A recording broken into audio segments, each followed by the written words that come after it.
Hey guys, I'm Tony. Welcome to my channel. So in this video, I was going to do a product review of a Tuffy box that I installed into my YJ last year. They've been running it for about a year. Wanted to use it for a while to see what I thought of it. And I'll do a quick review video on it to show you, what's included in it, what it's all about, and some of the features of it so that if you're interested in putting one in your Jeep, you'll kind of know what to expect.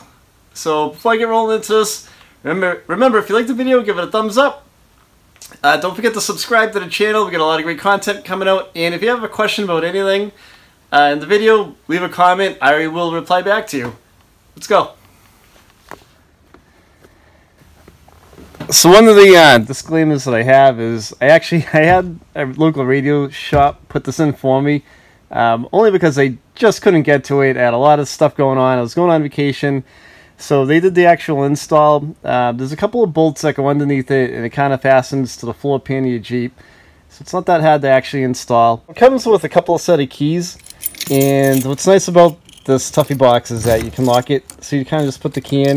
You don't have to press down on it, and you kind of twist it.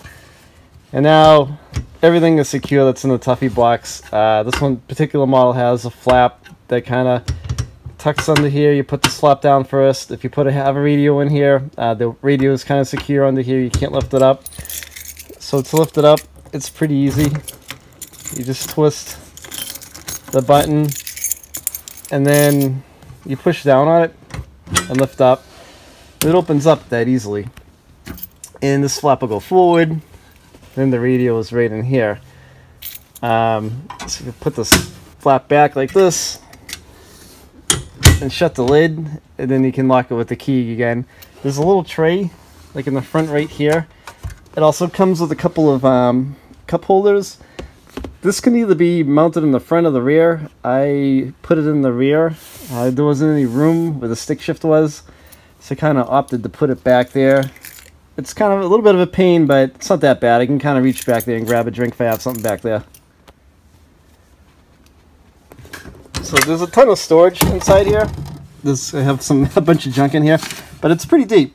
There's a lot that can go in here, and it has a little tray right here that kind of comes out. You can put it back into place.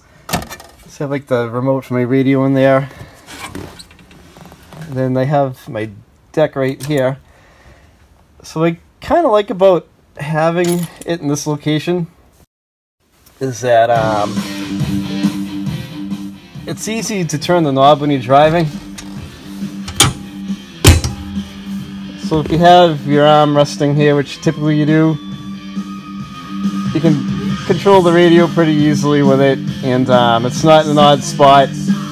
Before, the radio was in the dash right here. I've got to install a plug, and I had to keep leaning forward to adjust the volume of the stations, whatever it was. But right now, it's all at your fingertips. The only really con about having it here is sometimes when the roof is off, it's hard to see it once in a while with the sunlight, but it hasn't been that much of a problem. I actually like having it here a lot better than with the dashes. I've got to put a plug in there. So my Jeep's an '89 YJ with half doors, so I don't have locks on my doors. Not that it really helps in these Jeeps anyway, but it's nice to have this because when you're going to the gym, or if you're out shopping, or if you're somewhere, you can close this all up, put it back together, lock it. If your wife or your girlfriend's with you, she can put something in there she doesn't want to carry around. And it's kind of, these Jeeps are kind of like big motorcycles in the sense that there's no way to secure anything. So this is kind of something that'll help you out and secure it. So that's pretty much it. Just wanted to kind of do a quick review on that Tuffy box. I'm pretty happy with it. I'm glad he installed it. It works pretty good. Like I said, the only con is that if you put the radio in that location, it might be a little bit hard to see the face in the sunlight, but I haven't had that much of a problem with it. It hasn't really bothered me too much. It's way easier to kind of adjust the volume in that position and go through the channels. But hey, subscribe to the channel, and if you have a question, leave a comment. I'll reply back to you. Thanks for watching, guys.